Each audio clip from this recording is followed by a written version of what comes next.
আসসালামু আলাইকুম প্রিয় দর্শক, welcome back to my channel. সবাই কেমন আছেন? আশা করছি ভালো আছেন। তো আজকে আবারও একদমই ইউনিক একটা রেসিপি নিয়ে হাজির হয়ে গেছি। আজকে আমি আপনাদের করে দেখাবো মশলা রোল। তো ভিডিওটি একটু স্কিপ না করে পুরো ভিডিওটি দেখতে থাকুন।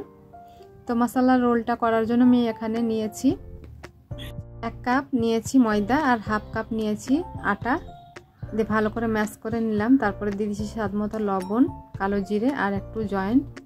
এটা হচ্ছে হজমির প্রবলেমে কাজ দিবে। যাদের গ্যাস অম্বল হয় তাদের কিন্তু এটা খেলে গ্যাস অম্বল হবে না। আর দিয়ে দিচ্ছি একটু হলুদ, চিলি ফ্লেক্স আর কিছুটা ধনে পাতা দিয়ে এবার খুব ভালো করে আটার সঙ্গে মিশিয়ে নিলাম। তারপরে অল্প অল্প করে জল দিয়ে সফট একটা ডো করে নেব।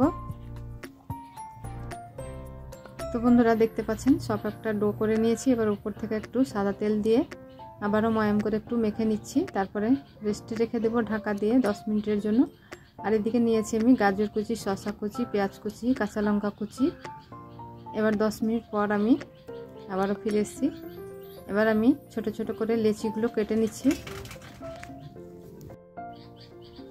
তো আপনাদের পছন্দ মতো রোলটা ছোট কিংবা বড় করে নিতে পারো। আমি এখানে 6টা করলাম। এবার আমি একটা বেলুন চাকা নিয়ে লিচিগুলো গোল করে আমি এবার বেলে নেব। তো অল্প করে ময়দা লাগিয়ে বেলে নিচ্ছি।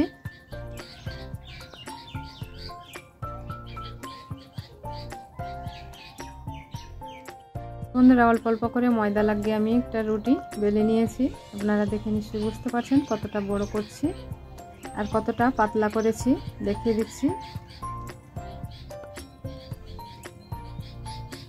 তো এরকম আমি পাতলা করেছি।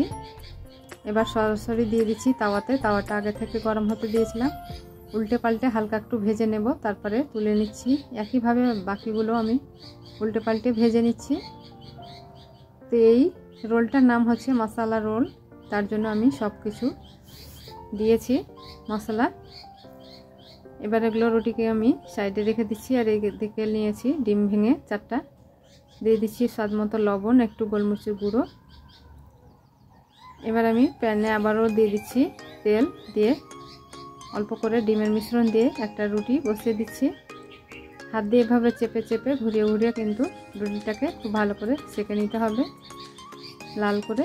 তো সবগুলো আমি ভেজে নিয়েছি। এবার আমি রোলগুলো সাজিয়ে নিচ্ছি শসা, গাজর, পেঁয়াজ কুচি, কাঁচা লঙ্কা দিয়ে আর টমেটো সস দিয়ে। এটা আর বলে বোঝানোর কিছু নাই, আপনারা দেখে নিশ্চয়ই বুঝে নেবেন কীভাবে আমি রোলগুলো বানিয়ে নিচ্ছি। আপনারা চাইলে চাট মশলাও দিতে পারেন, এভাবে করে খেতে বেশি মজার হয় চাট মশলা দিয়ে। তো সবগুলো রোল আমার তৈরি হয়ে গেছে বন্ধুরা। আর কতটাই আমি হয়েছে দেখে নিশ্চয়ই বুঝতে পারছেন। আশা করছি ভিডিওটি ভালো লেগেছে। ভালো লাগলে অবশ্যই একটা লাইক দিয়ে চ্যানেলটিকে সাবস্ক্রাইব করে আমার পাশে থাকবেন। ভিডিওগুলো যদি ফেসবুক পেজ থেকে দেখে থাকেন তাহলে ফলো করতে ভুলবেন না। এতক্ষণ সঙ্গে থাকার জন্য অসংখ্য ধন্যবাদ। দেখা হচ্ছে নেক্সট ভিডিও নিয়ে। ততক্ষণ সবাই ভালো থাকবেন, সুস্থ থাকবেন। আল্লাহ হাফিজ।